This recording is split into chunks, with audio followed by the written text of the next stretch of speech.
Autre sujet, le drame qui a coûté la vie au chanteur Bob Bissonnette et au pilote Frédéric Decoste remonte à 7 ans maintenant.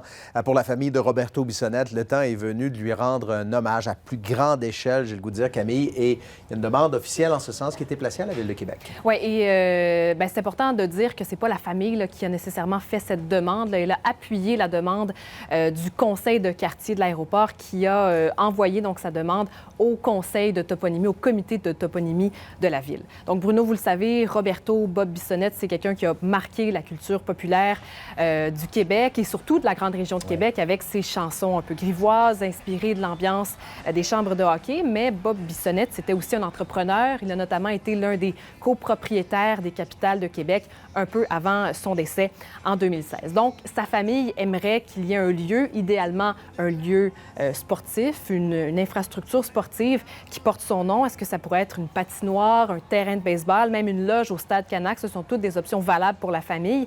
Et le conseil de quartier, lui, aimerait que ce soit un endroit tout près de là où il a grandi. Est-ce que ça peut être un parc? Est-ce que ça peut être un équipement municipal qui pourrait exister? Ça sera à la Ville de faire la proposition et à la famille de l'accepter. Mais on veut y aller avec l'importance du personnage, parce qu'il n'a pas juste marqué le quartier Jouvence, il a marqué la Ville de Québec, il a marqué la province et même, il est connu aussi mondialement. Il a fait des spectacles en Europe, là, notre ami Bob, là. Il y a des gens qui trouvent qu'il y a un lieu qui aurait été tout désigné pour Bob Bissonnette, mais il a été détruit. Oui, c'est un terrain de hockey synthétique ou deck hockey, si vous voulez, dans le quartier Jouvence. Roberto Bissonnette avait contribué à ce que cet endroit-là voit le jour. Il avait contribué à l'améliorer aussi à travers les années, mais ça a été détruit récemment. La Ville veut le remplacer par des terrains de pickleball. Donc, le conseiller municipal du secteur croit qu'il y a un retour de balancier qui doit avoir lieu. Il y a pas tant de monde que ça qui était au courant que c'est Bob Bissonnette qui avait participé à la bonification du site. On en parle un peu dans le documentaire à son effet.